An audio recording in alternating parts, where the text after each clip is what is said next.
Welcome to your new home. I hope that you enjoy living here. I just wanted to let you know how special you are. Mrs. Craig smiled at me, then gave me a hug.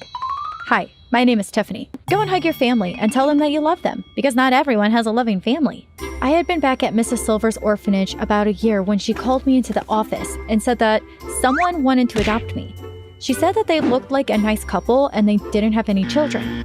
I thought that at the age of 13, nobody wanted to adopt me. Boy, was I wrong, and the thought of having my own space was surreal. That night, I had the most restful night I've had in a long time. The next day, Mrs. Silvers took me to the doctor's office, and I got some blood tests done. I had never been adopted before, so I thought it was standard procedure. As a matter of fact, I would have done anything not to be placed with a foster family again. I never knew my mom, and some days I wish she was around, and I comforted myself by thinking she probably had a good reason for giving up. Doesn't every mother? About 2 weeks after Mrs. Silvers told me that I was getting adopted, it was finally time for me to leave the orphanage, hopefully this time for good. When I got to the home of Mr. and Mrs. Craig, I was given the tour around the house. "This is your room, Tiffany," Mrs. Craig said as she opened the door. "But you can't redecorate it." There were portraits on the wall of a girl. She looked around 16 years old. Trophies and medals adorned the room, each one holding the name Zakiya Craig. They must have lost their daughter. It made sense that Mrs. Craig wouldn't want the room to be redecorated. The next few days were simple enough. I really didn't have anything to do since Mr. and Mrs. Craig did all the housework and cooking. Mr. and Mrs. Craig even told me that I could call them Mom and Dad if it was something I felt comfortable doing. So I did. Every day, Mom told me that I was special, and it really meant a lot to me after being told that I wouldn't amount to anything and that if my mom didn't want me, why would anyone else? Mrs. Craig showered me with gifts and made my favorite meals. One night I was sitting in bed reading a book when I heard a soft knock on the door. "Come in," I said. Mom came into the room bearing gifts of a tray of chocolate chip cookies and a glass of milk. She placed the tray on the nightstand. "How are you enjoying it here?" Mom asked as she sat next to me on the bed. "I'm very happy," I said.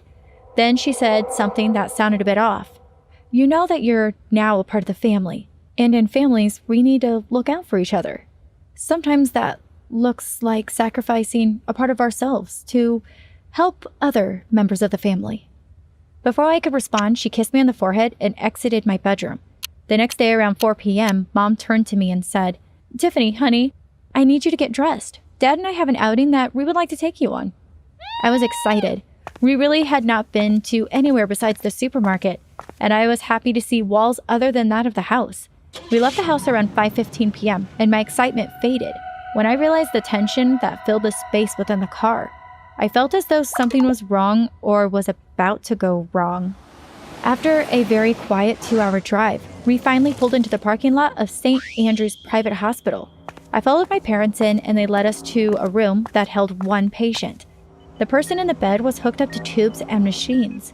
I recognized her as the girl in the photo. She was Zakiya, Mom and Dad's daughter. I gasped. All this time I assumed she was dead.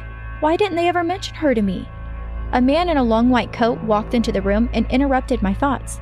The doctor said, "This must be Tiffany. You are doing such a great thing." "A great thing? What great thing am I doing?" I asked with a puzzled expression on my face. He looked at me and said, "You don't think that giving one of your kidneys to Zakiya is a great thing?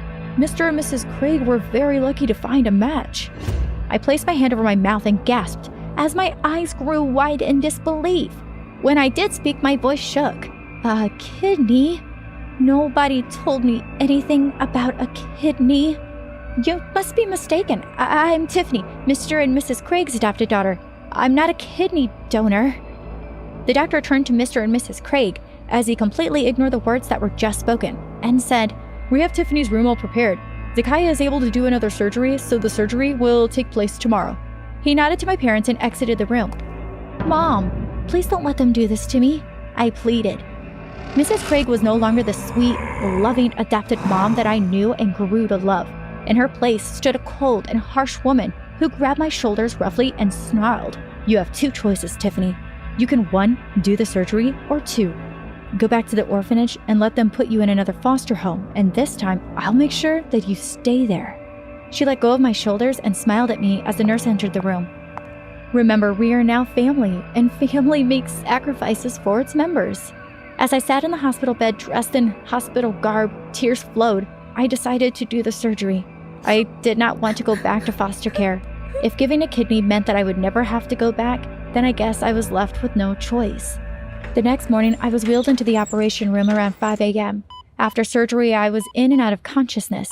From the conversations I heard, the surgery was successful and everyone thought I was such a brave little girl for doing what I did. Zakaya had been searching for a kidney match for 3 years, and finally it happened. I also knew that I was not the only child that gave a kidney to Zakaya. About 2 weeks after surgery, I was allowed to go home. However, I wasn't allowed to go back to the room that I previously occupied. I was taken to a much smaller room that held a dresser, a bed, and a desk and chair, and luckily a computer. I was home most of the time, alone, since the Craigs were in the hospital with Zakaya. One night, right before going to bed, I took my painkillers and settled under my blankets. I swore I saw movement outside my window, but I didn't think anything of it. I thought it was my mind playing tricks on me. I closed my eyes and drifted off into a dreamless sleep. Being home after the surgery exposed that the Craigs already got what they wanted from me. The love and affection that I once got was no longer there.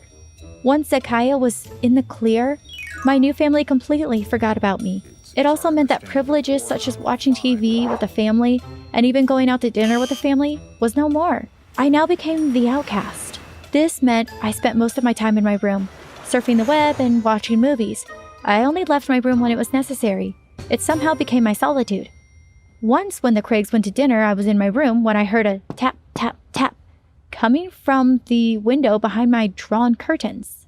At first I thought it was a figment of my imagination, but the tapping got louder and faster. My eyes grew wide and I felt as though I was going in slow motion as I moved ahead to the curtain to see what was behind it. My hands grabbed the curtain and quickly pulled it to the side to see what was making the noise. Mr. Craig's voice behind me startled me. "Tiffany, why are you still up? You should be in bed." I jumped in fright, and a short scream escaped my lips. I placed my hand on my chest to steady my racing heart. I thought I heard something coming from outside. "It's probably the wind shaking the window panes." Mr. Craig smiled at me. He handed me a disposable food container and then winked at me before leaving the room.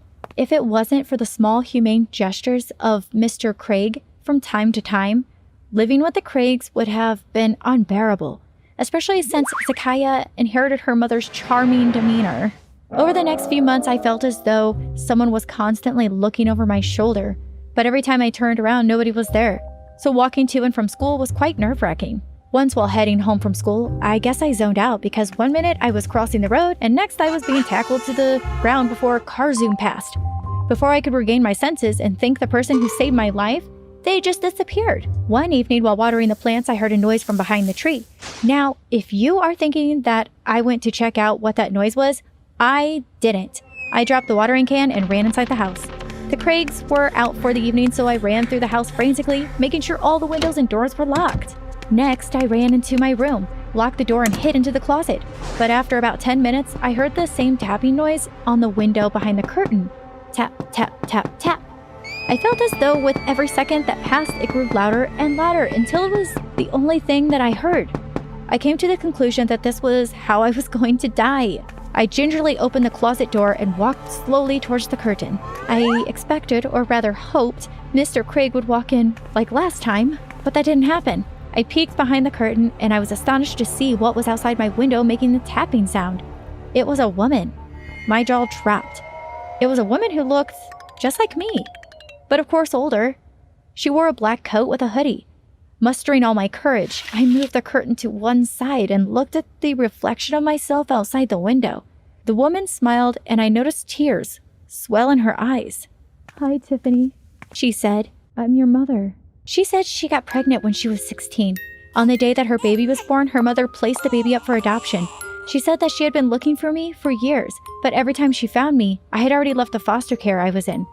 It was a lot to take in. After our nightly cap by my bedroom window, she said goodbye and that she would see me soon. Over the next few weeks, my mother and I got acquainted. We knew that they would never award her full custody of me since she did not make enough money. After 3 years of being mistreated, I ran away from the Craigs and went to live with my mother. That night while slipping out of my bedroom window, Mr. Craig entered my room. I was frozen with fear, thinking he would raise an alarm. He smiled at me and nodded, and I smiled back, and I slipped out the window to go meet my mother. Nobody came after me or came looking for me. No alerts were put out. It seemed as though I became a ghost. I had been living with my mother about 7 years when we were heading out of town. Along the way, we saw a crowd along the road, and we found out that there was an accident. My mom and I stepped out of the car because the road was blocked, so we couldn't pass anyway. As they were placing people on the stretchers, I recognized that it was the Craigs. I really had mixed feelings about this. On one hand, I wanted to be empathetic, but on the other hand, I was like Karma was serving her dish today. Then my thoughts ran on about Mr. Craig and how he made my stay a little better while I lived with him. I asked a paramedic which hospital they were being taken to. Once I got my answer, I asked my mom if we'd go to the hospital, and she said no problem. When we got to the hospital, we entered and spoke with the receptionist. My mother told her that we were family with the Craigs and that we would like to be updated on their status as soon as possible. The receptionist nodded and asked us to wait in the waiting area. After about 3 hours, a doctor came out. Family members of the Craig family? He said. My mom and I stood up and answered, yes. I'm sorry to say that we lost Nakaya and Juliet in surgery. He said. How is Mr. Craig? I blurted out. He'll be fine. We had to put pins in his legs. He has 2 broken ribs and a mild concussion, but he will be okay. You can come back tomorrow when he's allowed visitors. The doctor said. My mother and I thanked him and exited the hospital. The next day, we visited the hospital, and I walked in with flowers for Mr. Craig. He apologized for what his wife did to me all those years ago, and he thanked us for coming by to visit him. That one visit turned out to be many visits.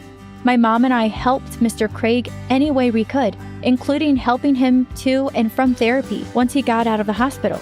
He and my mom got close, and 5 years later, they are about to get married. My life may not have started off the best, but it's not where you start. It's where you allow yourself to end up.